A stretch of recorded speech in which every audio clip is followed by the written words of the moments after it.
Good evening. Welcome to our Ash Wednesday service. It's a service of penitence and reflection. We begin this Lenten journey heading to the cross and ultimately the Easter celebration. So it's good together to come together as community churches to be blessed, to repent, to confess, to dig in deeper with God, that we might truly celebrate Easter for the true blessing that it is, that our Savior laid down his life, that we would have life and life abundant. So I'm very grateful for Calvary United Methodist Church and St. John's Evangelical Lutheran and Pastor Nova and Pastor Jess, as together as a community we worship this evening. I invite you to the call to worship. Create in me a clean heart, O God. Do not cast me away from your presence. Restore to me the joy of your salvation. O Lord, open my lips. Let us pray. Oh, Father God, we thank you for this Lenten season, an opportunity to draw closer to you, to take away things that hinder and sins that might so easily entangle our lives, that we might focus intently on your Son, our Savior, who laid down his life, that we might have life and life abundant. We pray, Father, that you would bless us in this Lenten journey as we head to the cross and we see the depth of your love for us through the agony of your Son, our Savior, who willingly laid down his life and even during that prayed on our behalf. And so, Father, we pray that you would bless this service this evening. We pray that you would pour out your Holy Spirit upon us. Give us that extra measure of your presence, the assurance of your love and grace. For this we ask in Jesus' precious name. Amen. Our opening hymn is hymn number 591, Have Thine Own Way, Lord, 591. Please stand and join me.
Amen. You may be seated.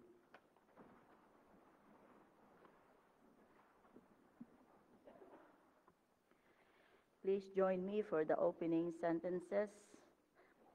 God is our refuge and strength. Therefore we will not fear. Though the mountains shake in the heart of the sea, though the mountains tremble with its tumult. Amen.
Amen.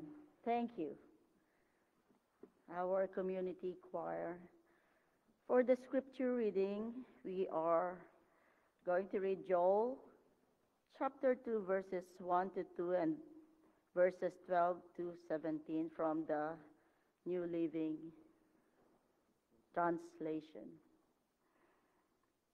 Sound the trumpet in Jerusalem. Raise the alarm on my holy mountain.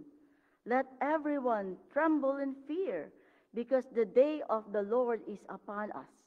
It is a day of darkness and gloom, a day of thick clouds and deep blackness. Suddenly, like dawn spreading across the mountains, a great and mighty army appears. Nothing like it has been seen before or will ever be seen again. That is why the Lord says, turn to me now while there is time. Give me your hearts. Come with fasting, weeping, and mourning. Don't tear your clothing in your grief, but tear your hearts instead. Return to the Lord your God, for he is merciful and compassionate, slow to get angry and filled with unfailing love. He is eager to relent and not punish. Who knows, perhaps he will give you a reprieve, sending you a blessing instead of this curse. Perhaps you will be able to offer grain and wine to the Lord your God as before. Blow the ram's horn in Jerusalem. Announce a time of fasting. Call the people together for a solemn meeting.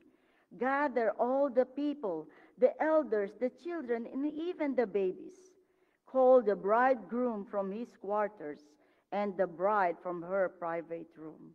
Let the priests who minister in the Lord's presence stand and weep between the entry room to the temple and the altar. Let them pray, spare your people, Lord.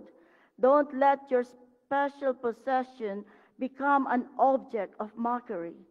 Don't let them become a joke for unbelieving foreigners who say, has the God of Israel left them?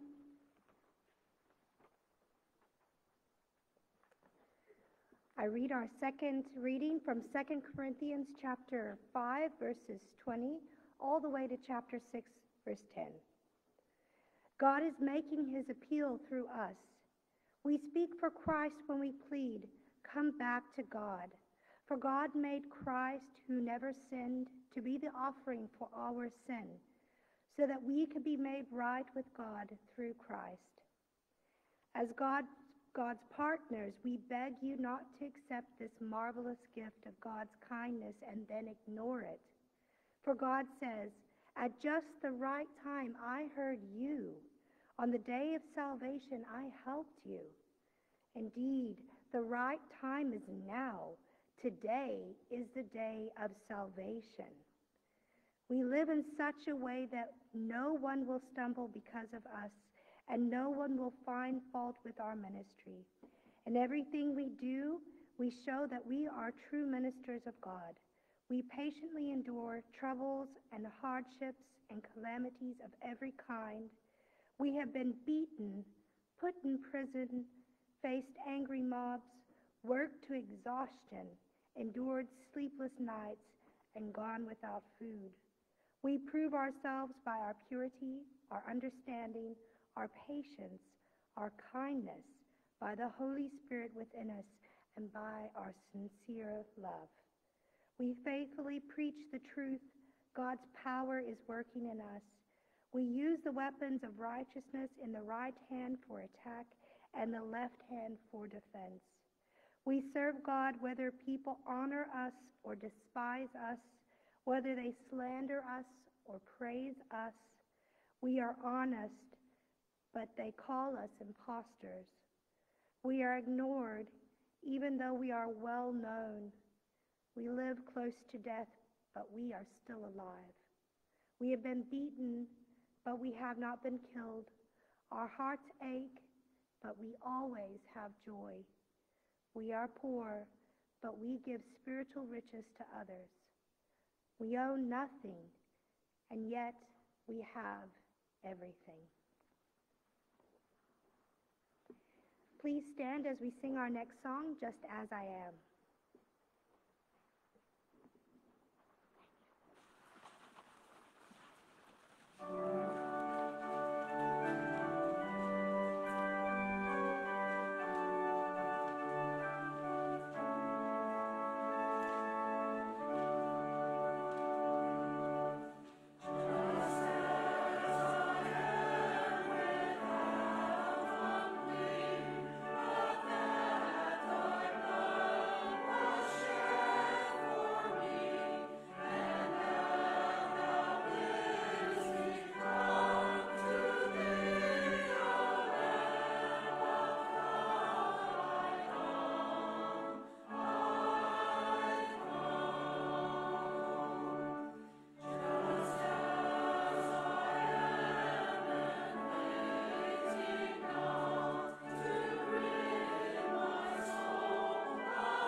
Please be seated.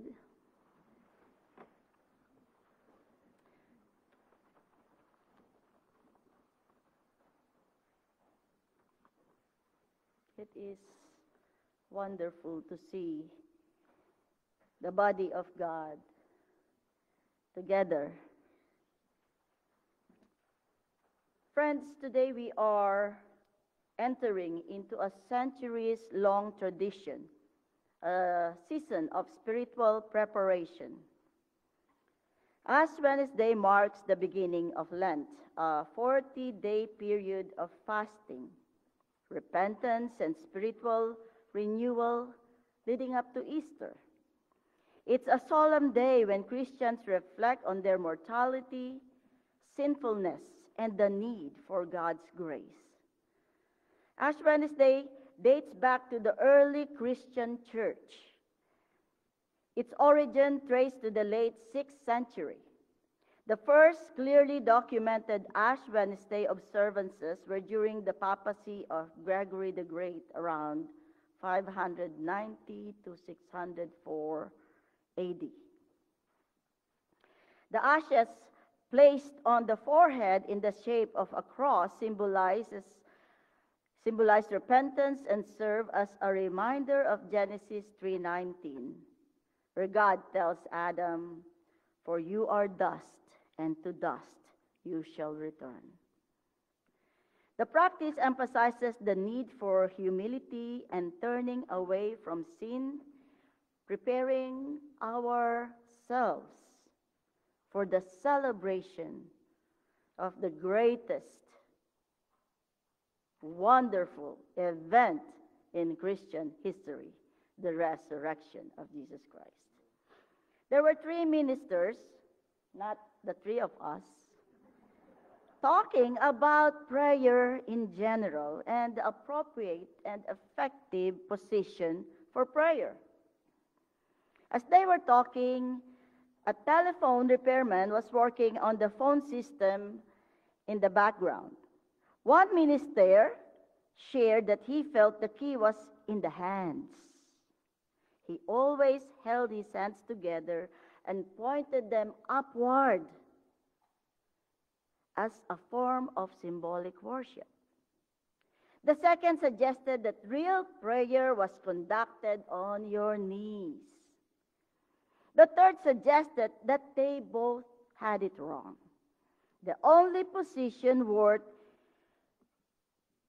is to pray while stretched out flat on your face. By this time, the phone man couldn't stay out of the conversation any longer.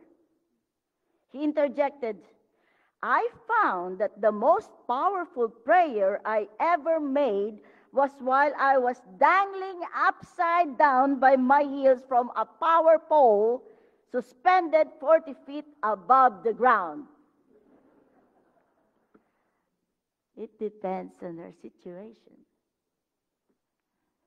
Jonah 3:6-10. When Jonah's warning reached the king of Nineveh, he rose from his throne, took off his royal robes, covered himself with sackcloth, and sat down in the dust.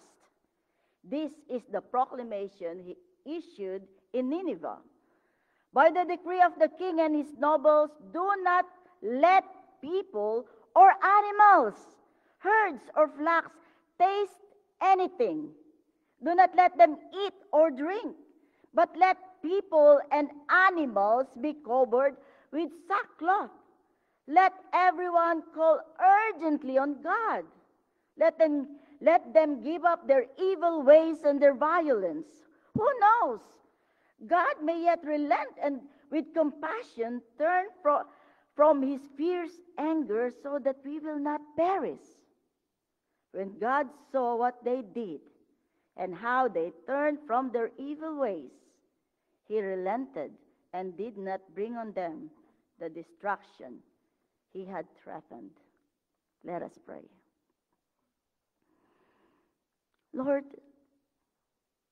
we come from different homes, maybe some slightly different beliefs, but we come together in unity, believing that you are our God.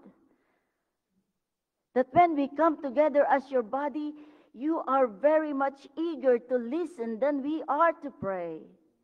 Lord, meet us where we are right now. Talk to us. Speak to us like our choir sang. We are listening, Lord. Speak to us tonight. Amen. One of the best biblical stories that illustrates the themes of Ash Wednesday is Jonah, where the people of Nineveh repented. In this story, Jonah delivers God's message. 40 more days and Nineveh will be overthrown. The Ninevites believed God and proclaimed a fast, covering themselves in sackcloth and sitting in ashes. Even the king removes himself from his royal robes. And he humbled himself and declares, "Let everyone call urgently on God. Let them give up their evil ways and their violence." Who knows? He's not even sure. Who knows? God may hear us and forgive us and show mercy on us. Seeing their repentance, God shows mercy and does not bring destruction upon them. Praise the Lord, the God of mercy and grace, the God of compassion, the God who loves us. In this time of Lent, we prepare. In Advent, we prepare for Jesus' birth. Lent, we also prepare. These are the things that we need to prepare for. We prepare by looking in at ourselves. Who am I? Who am I? That's the song. Na na na na na. And even the psalmist said, who am I that you are mindful of me?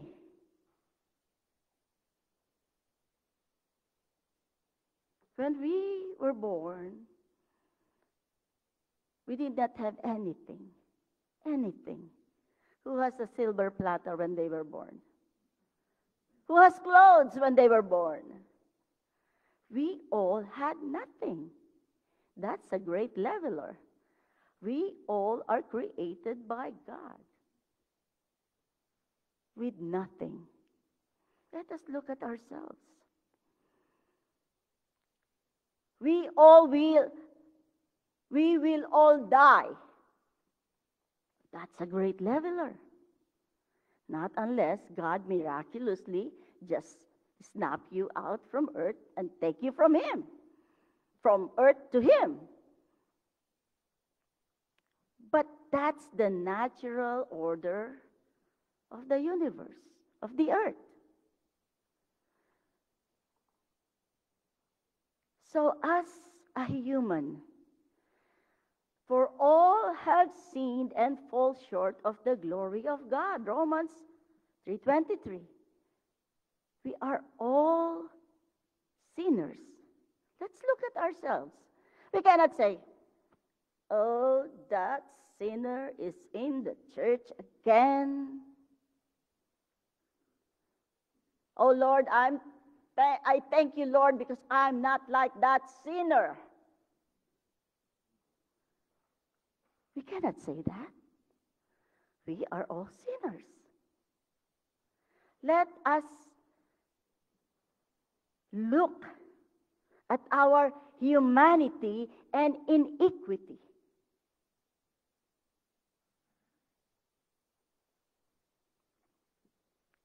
Let us look at ourselves. What are our troubles? Is my trouble bigger than my neighbor's trouble? Let us look at our doubts. Let us look at our struggles. Let us look at our burdens. Let us look at our sins. Sins are sins, okay? Small, red, white, black. 1 kilo of sin to 5 kilos of sin, they are all sins. And they all need God's forgiveness. So as we prepare by looking at ourselves, at ourselves, and our call to repentance. Number 2, we prepare by looking at our neighbors. Oh, how do you look at your neighbors? Have we cared for them? Have we helped them? Have we hurt them? Have we harmed them? Have we held them at their troubling times? Or have we just say, look at our neighbor, they're not cleaning their yard. Oh, look at what they're doing. Is that how we look at our neighbors?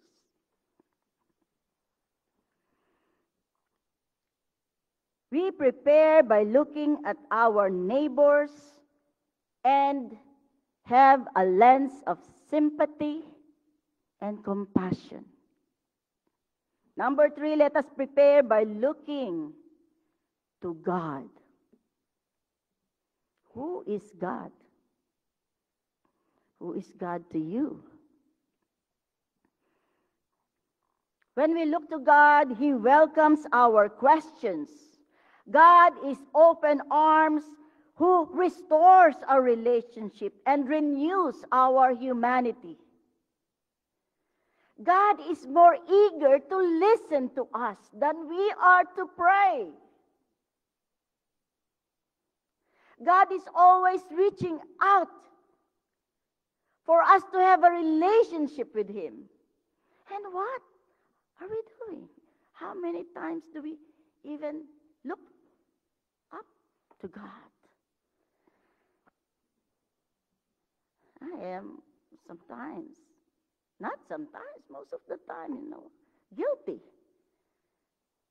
of not focusing our eyes on our God, the mighty God, the loving God, the gracious God. But sometimes we look more, and I look more on the mountains ahead of me, and not the God who can move mountains.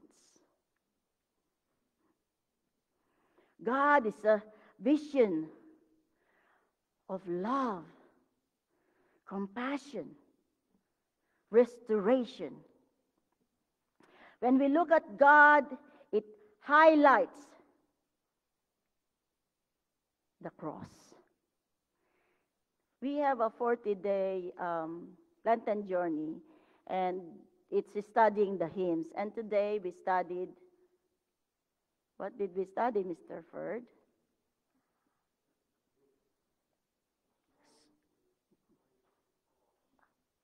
Yes.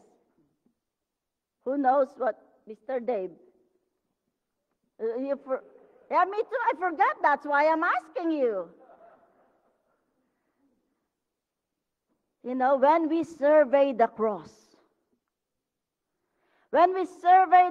what do we see? Our crosses. We don't have cross. Us too, we don't have cross. Oh, it's in front of me. Yeah. Do you have a Christ in your cross? No, because our God is a living God. Right?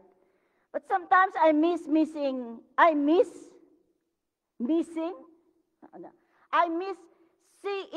the Christ in the cross, on the cross. Sometimes we get all the grace and not see what Christ did for us on the cross. How He suffered. Friends, now is the time. Let us look at ourselves, our neighbors, and our God, and prepare. Prepare ourselves. Look at our humanity. Look at our sympathy to our neighbors, and look at our God's grace and mercy. And as we journey these 40 days, every day is a new day to prepare. The steadfast love of the Lord is new every morning. His mercies never come to an end. They are new every morning. Great is God's faithfulness. In the name of the Father, the Son, and the Holy Spirit. Amen.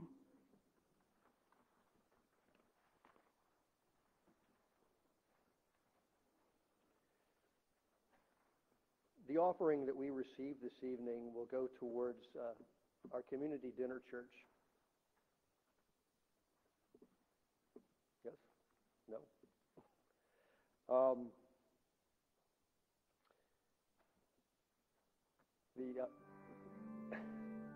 Never mind.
You may be seated. Obviously, Carol's look said something different to me than what I thought it was, but nonetheless, the offering tonight does go to Dinner Church. It's a community thing where we try to feed those that have need, but also to fellowship, to hear the Word of God, and to be blessed. Let us pray.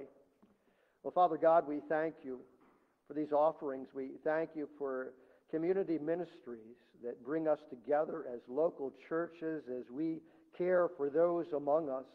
We thank you, Father, that we can take part in your kingdom-building process through giving of time, talent, and treasure. So bless these offerings. Multiply them for your use, for we ask in Jesus' precious name. Amen.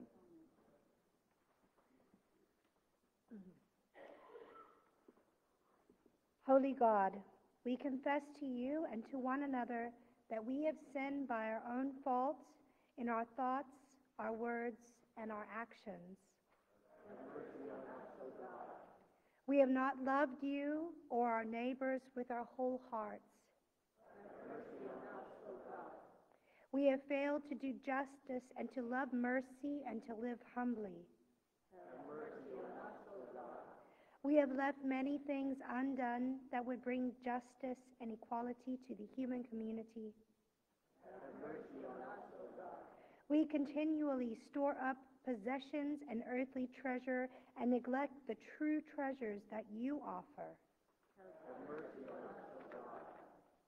With honesty, we confess our pride, our envy of others, our anger, our self-indulgence, our contempt for those who differ from us. So we begin a journey through the wilderness of Lent with the marks of our human brokenness upon us. Accompany us on the way, forgive us as we stumble, encourage us as we learn the way of discipleship, bring us safely to the cross and the empty tomb, restore us to wholeness, and embrace us in your steadfast love.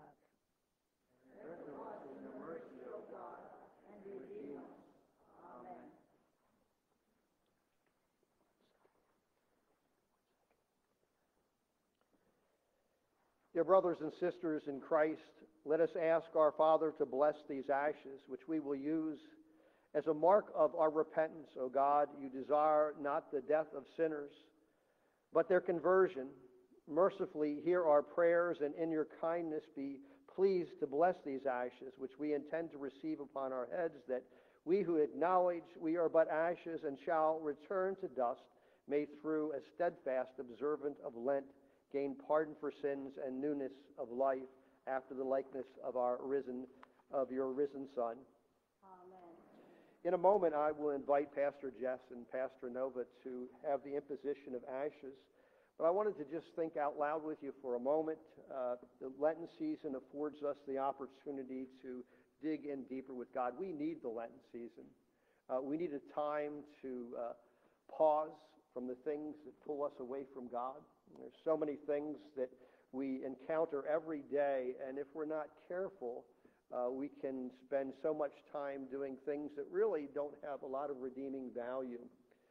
During the Lenten season, it's a time of fasting, whether you're fasting from a particular type of food or you're fasting from social media, but the intent is to fast from something that would pull you away from giving more time to a holy God. And so we're very thankful. The Lenten season is a 40-day season. Sundays are not counted. Sundays are a day of celebration.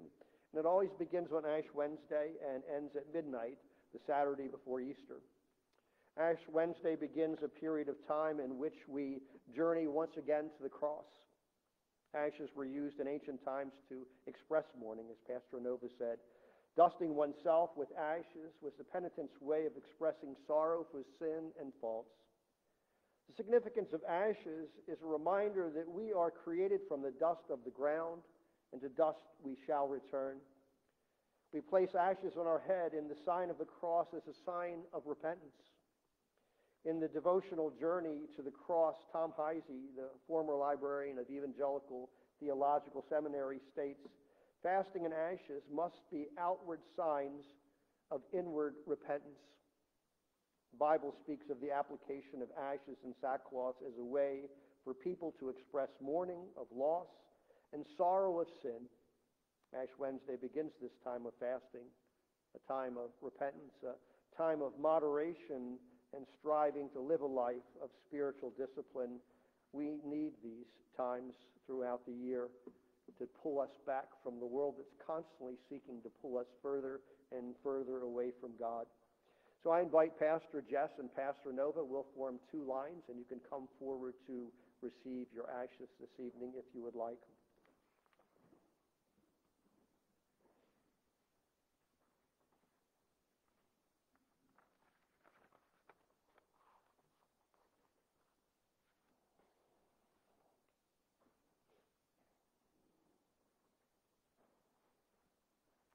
You may come forward.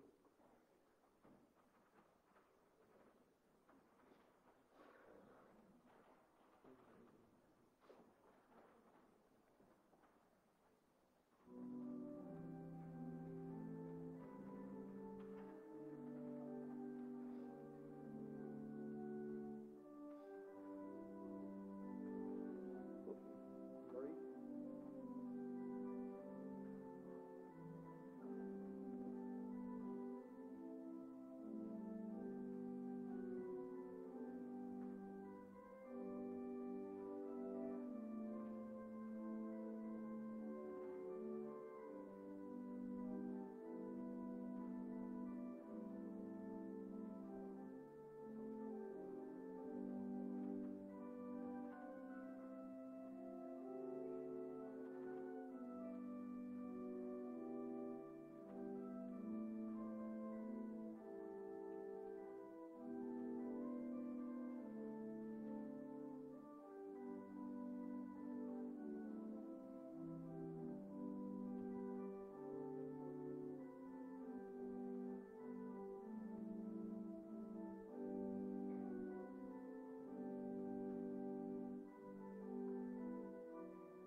Please join me in the responsive prayer. Dear God, who calls us to journey through the wilderness, we step forward with courage, called to walk the way of Christ Jesus. May we walk in humility and courage, as did Abraham when he prepared to sacrifice his son, in honesty, as did the Samaritan woman. Jesus challenged her at the well, in fortitude, as did Jesus when confronted by the tempter. As we experience our internal and individual repentance, may we also repent of the social brokenness that we have caused, the injustices and inequalities we have turned away from. Give us compassion for the mourning and disaster that even if we ourselves are healed. And after our 40 days of reflection, repentance, and mourning, when we come at dawn at Easter Garden, may we know the true joy of resurrection morning. Amen.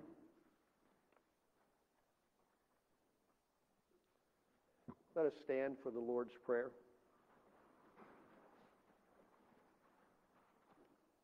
Our Father, who art in heaven, hallowed be thy name. Thy kingdom come, thy will be done on earth as it is in heaven. Give us this day our daily bread, and forgive us our sins as we forgive those who sin against us. And lead us not into temptation, but deliver us from evil. For thine is the kingdom, and the power, and the glory forever and ever. Amen. Our closing hymn is 596, I Surrender All. Surrender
Together, we're on this Lenten journey to the Easter celebration. It's so good to come together as community churches to be blessed, to be fed through the Word, and to celebrate all that is ours in Christ Jesus. I thank Pastor Jess and Pastor Nova in taking part of this community service. It's one of the several services that we do throughout the year. It's always a blessing that we can come together as a community and we can look to the Holy God where we do surrender, and we give Him our time, our talent, our treasure, but we strive to love Him more because there are so many things that want to pull us away from that love. And so you have this great opportunity now for the next 6 weeks.